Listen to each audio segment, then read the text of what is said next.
What's going on, you guys? I'm back with another video. This one's going to be kind of a how-to. I'm going to show you guys how to take these empty holes and cover them up without using grommets. I can't find any grommets for it, so the best thing that I've come up with is this. First thing you want to do, you need to take yourself some cardboard. You need to mock up different spots.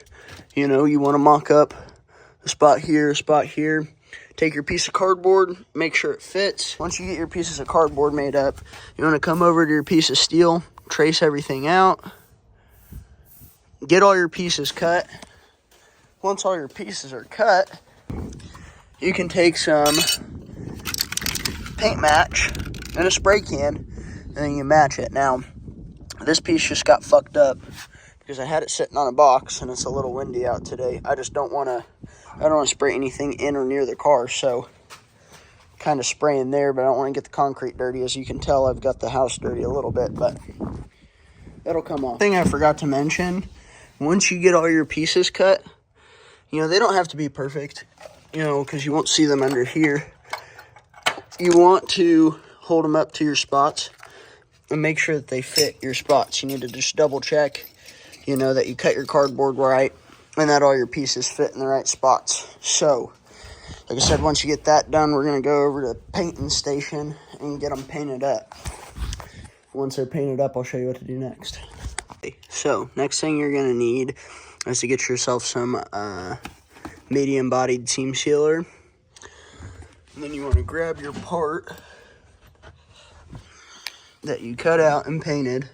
This one's for that very small hole there.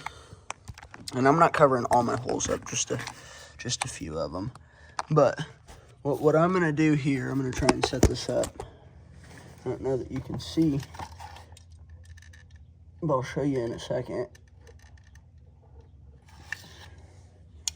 You don't need a ton because you don't want it to overflow. But you set your seam sealer on there. And then what we're going to do is we're just going to glue this piece to it using the seam sealer. Seems pretty simple, doesn't it? I don't know, rust, blah, blah, blah, blah, blah. So you take and you just set your piece in there. And you don't want too much seam sealer because you don't want it to, you know, go around the outside, but you want it to seal it up, okay? Then from the inside, it'll look like all those over there. They don't look perfect, but it's a lot better than an empty hole. From the outside, you can't hardly even tell. You know, especially since this is on the firewall, a lot of these spots are close to or behind the motor. You know, you can see on the one spot, we got a little seam sealer action on the outside. But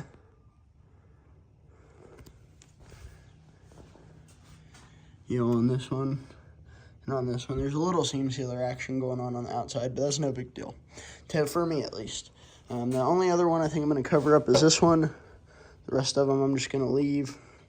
I just didn't want too much airflow coming through there. Oh, I guess I've got this one that I'm going to cover up as well.